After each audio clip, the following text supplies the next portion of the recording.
o diabo, aí é interessante que a gente vai começando a entender como esse conceito diabo ele foi introjetado para nós, né?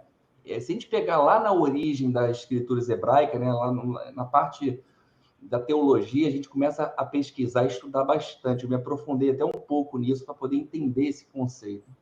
Lá no Antigo Testamento, o conceito do diabo, ele não existe como um ser do mal absoluto. A palavra Satã, né, ele em hebraico, eu não sei pronunciar, mas Satã em hebraico significa adversário ou acusador, né, ou opositor.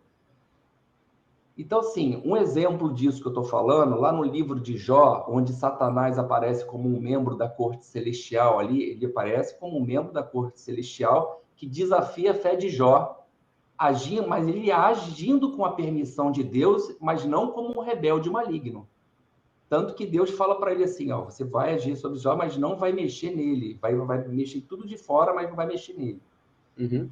Então, assim, lá na origem das escrituras hebraicas, não há uma ideia de reino oposto ao de Deus. O mal ele é tratado como parte ali do plano divino. E aí, quando a gente acompanha o processo bíblico, a gente vai ver que houve o exílio, né? Houve uma parte do exílio lá, né? Que está no Velho Testamento. Durante esse exílio babilônico, os judeus eles tiveram contato com o zoroastrismo, né? Que possuía uma visão, ali tinha uma visão dualista do universo, né? E para Zoroastro existia o bem, o Deus do bem e o espírito do mal, né? Então, ou seja, uma ideia de força maligna que se opõe ao divino influenciou de certa forma o pensamento judaico naquela época e posterior ao cristão. No Novo Testamento, estou fazendo só uma linha de tempo para a gente entender o conceito do diabo, como ele vai surgindo. No Novo Testamento, e a gente vê uma personificação já do mal. Por exemplo, no cristianismo, o conceito de Satanás ou diabo começa a ser muito consolidado como inimigo de Deus e da humanidade. Ele aparece muito ali em Mateus, em Jesus ali no deserto, se não me engano, em Mateus 4, do 1 ao 11, e ali sendo descrito como um príncipe desse mundo. João também descreve isso. Então, assim, uma figura associada a um mal absoluto. E lá no Apocalipse você vai ver também uma batalha cósmica entre o bem e o mal, que é fortalecida lá nesse livro, muito forte, mencionando um dragão como Satanás.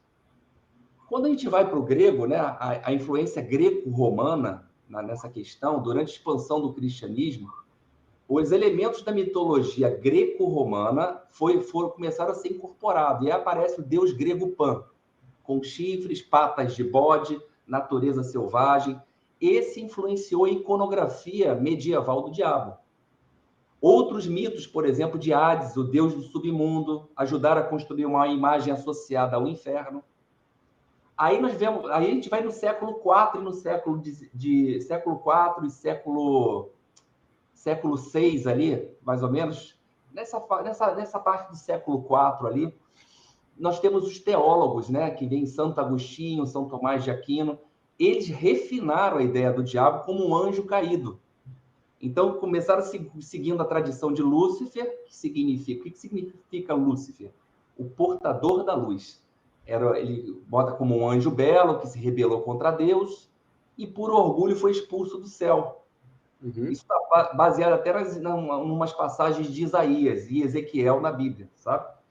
E aí o diabo na cultura popular, durante a Idade Média, a Igreja Católica utilizou o medo do diabo para consolidar sua autoridade.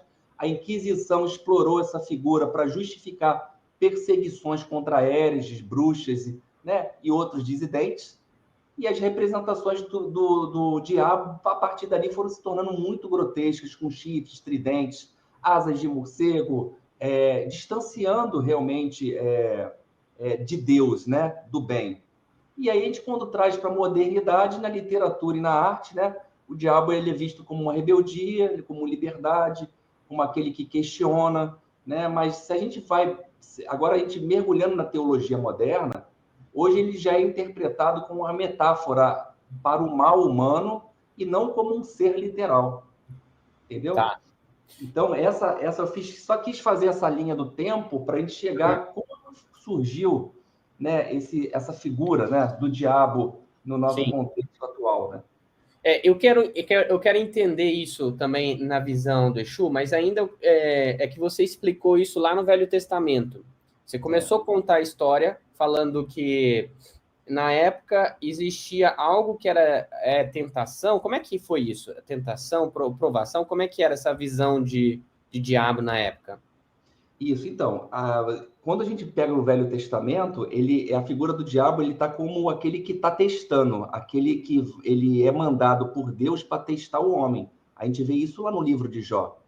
Ele pede para ir, o diabo, né, ele ali, aquela figura que está ligada à materialidade, que está ligada à dimensão humana, ele vai lá, vai tirando tudo de Jó, mas ele pede para que não toque nele. Então, assim, você vai percebendo que ele é uma figura participativa do contexto para testar o homem, para testar a fé do homem. Ali Uhum. você vê isso no Velho Testamento.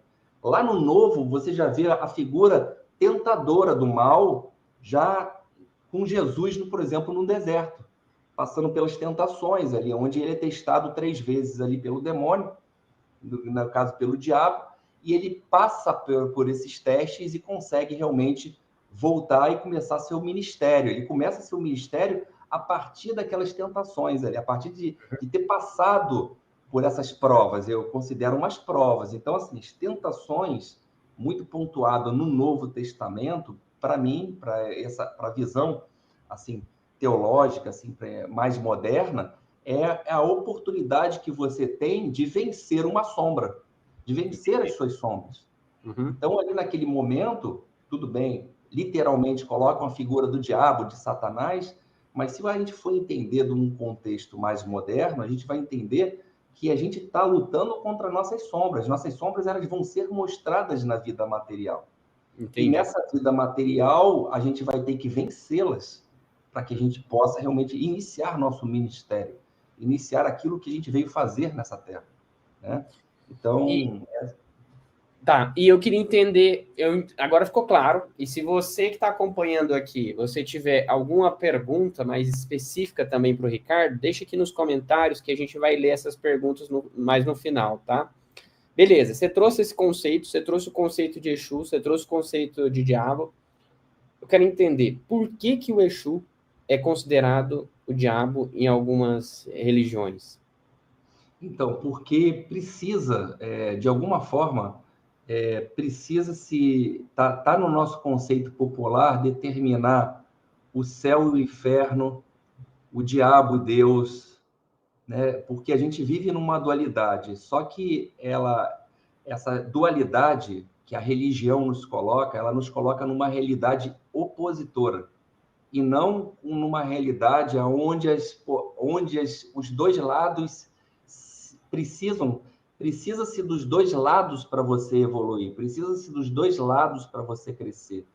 Ela nos coloca numa posição num modo oposição uma com a outra. Então eu preciso determinar um ser dentro das religiões que é o demônio, que é o diabo, para que eu possa configurar isso literalmente. Então, isso é algo que vem dentro do inconsciente coletivo nosso tão forte, e aonde dentro desse conceito, vamos botar assim, cristão, que de alguma forma foi adotado na maior parte da população mundial, colocou-se realmente muito forte a figura do diabo. Então, assim, é muito fácil para as pessoas que não estudam, que não procuram saber, não procuram conhecer, achar dentro da religião dos outros a figura tem que achar uma figura do diabo para poder de alguma forma mostrar que aquela religião ela está pautada pelas leis deles, pela imposição que eles têm. E como para eles tudo existe só um Deus que importa e as outras não importam, então vai acabar encontrando o diabo em todos os movimentos de uma religião.